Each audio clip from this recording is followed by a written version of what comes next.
প্রিয় দর্শক আসসালামু আলাইকুম। টেস্টি কুকিং বাই আখি চ্যানেলে আপনাকে আবারও স্বাগতম। ভর্তা তো অনেক খেয়েছেন তাই না? কখন কি কচু পাতা দিয়ে চিংড়ি মাছ এইভাবে ভর্তা করে খেয়ে দেখেছেন?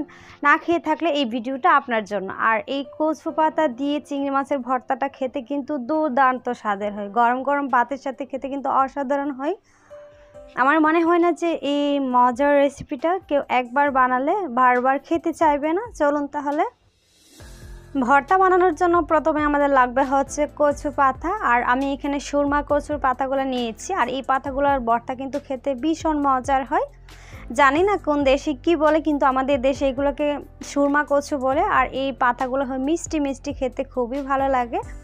তারপর এখানে আমরা দিয়ে দিচ্ছি হচ্ছে চিংড়ি মাছ। আমি এখানে মিডিয়াম যে চিংড়ি মাছগুলো আছে ওইগুলো ভালোভাবে পরিষ্কার করে ধুয়ে নিয়েছি। আর ধুয়ে তারপর এখানে দিয়ে দিয়েছি। আর এখানে দিয়েছি অনেকগুলা কাঁচামরিচ, প্রায় 15 থেকে 20টা হবে। আর এখানে আস্ত একটা রসুন দিয়েছি, দেশি রসুন কোয়া করে। আর এখানে দিয়েছি হচ্ছে বড় বড় 2টা পেঁয়াজ, এখানে স্লাইস করে কেটে নিয়েছি। আর এখানে আমি দিয়ে দিচ্ছি হচ্ছে স্বাদ মতো লবণ। তারপর এখানে ঢাকনা দিয়ে ঢেকে এটাকে রান্না করে নেব প্রায় 5 থেকে 6 মিনিটের মতো। 5 থেকে 6 মিনিট পর ঢাকনাটাকে উঠিয়ে নিচ্ছি। দেখেন অনেকটাই কিন্তু কমে গিয়েছে বা মিশে গিয়েছে। আর এখানে কিন্তু কোনো পানি দেওয়া যাবে না, কারণ এভাবেই কিন্তু রান্নাটা করতে হবে, কারণ কচু পাতা থেকেও কিন্তু অনেকটা পানি বের হয়। নেড়ে ছেড়ে মিশিয়ে নিয়েছি। মিশিয়ে না হয়ে গেলে তারপর কিন্তু আমি ঢাকনা দিয়ে ঢেকে দিচ্ছি। আবারও আমি রান্না করব 5 থেকে 6 মিনিটের মতো। 5 থেকে 6 মিনিট পর আমি ঢাকনাটাকে উঠিয়ে নিচ্ছি। দেখেন কচু পাতাগুলো কিন্তু অনেকটাই মিশে গিয়েছে আর অনেকটাই কমে গিয়েছে কচু পাতাগুলো। আর এইভাবে কিন্তু কচু পাতাগুলোকে রান্না করতে হবে। দেখেন, আর কচু পাতাগুলো এইভাবে রান্না করব যেন কচু পাতার সাথে চিংড়ি মাছগুলোও সিদ্ধ হয়ে যায়, যেহেতু চিংড়ি মাছ সিদ্ধ করতে বেশি একটা টাইম লাগে না। আর এই পর্যায়ে কোনো তেল কিন্তু ব্যবহার করি নাই। এখন আমি এখানে দিয়ে দিচ্ছি হচ্ছে 3 টেবিল চামচ সরিষার তেল। যেহেতু ভর্তা এখানে কিন্তু সরিষার তেলই দিতে হবে, এখানে অন্য কোনো তেল দেওয়া যাবে না। যাবে কিন্তু অন্য কোনো তেল দিয়ে কিন্তু ভর্তা মজার হয় না। আমি এখানে তেলটা দেওয়ার পর আবারও সব উপকরণ একসাথে ভালোভাবে মিশিয়ে নিচ্ছি। মিশিয়ে নেওয়া হয়ে গেলে এখন কিন্তু আবারও ঢাকনা দিয়ে ঢেকে এটাকে রান্না করব আরও 3 থেকে 4 মিনিটের মতো। 3 থেকে 4 মিনিট পর আমি ঢাকনাটাকে উঠিয়ে নিব। এই যে দেখেন 3 থেকে 4 মিনিট পর আমি ঢাকনাটাকে উঠিয়ে তারপর নেড়ে ছেড়ে দিয়েছি। আর দেখেছেন যে কচু শাকের কি সুন্দর একটা কালার হয়েছে, একেবারে গাঢ় সবুজ কালারটা। এখন কিন্তু আমার সবগুলো উপকরণও কিন্তু সিদ্ধ হয়ে গিয়েছে।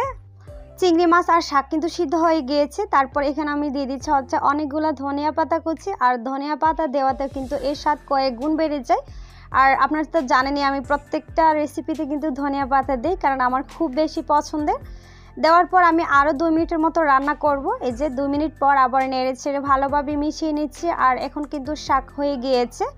এই পর্যায়ে আমি শাকগুলোকে উঠিয়ে তারপর ঠান্ডা করে নেব। ঠান্ডা করার পর তারপর কিন্তু আমি এটাকে হচ্ছে পাটায় বেটে ভর্তা করব। আর পাটায় বেটে ভর্তা করলে খেতে কিন্তু ভীষণ মজার হয়। যে যাই বলুন, যে ব্লেন্ডারে বা হামানদিস্তায় যেভাবে ভর্তা করুন না কেন, পাটায় বেটে যে ভর্তাটা করা হয় এর মতো মজার মনে হয় আর কোনো ভর্তা হয় না। কারণ হাতের যে একটা ছোঁয়া আছে ওইটাই কিন্তু ভর্তার স্বাদ কয়েক গুণ বেড়ে যায়। এই যে দেখেন আমি শাকগুলোকে বেটে নিচ্ছি। আর আমি কিন্তু এখানে চিংড়ি মাছগুলো একটু আধা বাটা করে নিয়েছি, কারণ এটা যদি মুখে পড়ে তারপর খেতে কিন্তু ভীষণ ভালো লাগে। এই জন্য কিন্তু চিংড়ি মাছটাকে একেবারে বেটে নেই নাই। আর শাক বাটতে কিন্তু খুব ভালোই লেগেছিল। এই যে দেখেন শাক কিন্তু বাটা হয়ে গিয়েছে। এখন আমি একসাথে করে মিশিয়ে নিচ্ছি।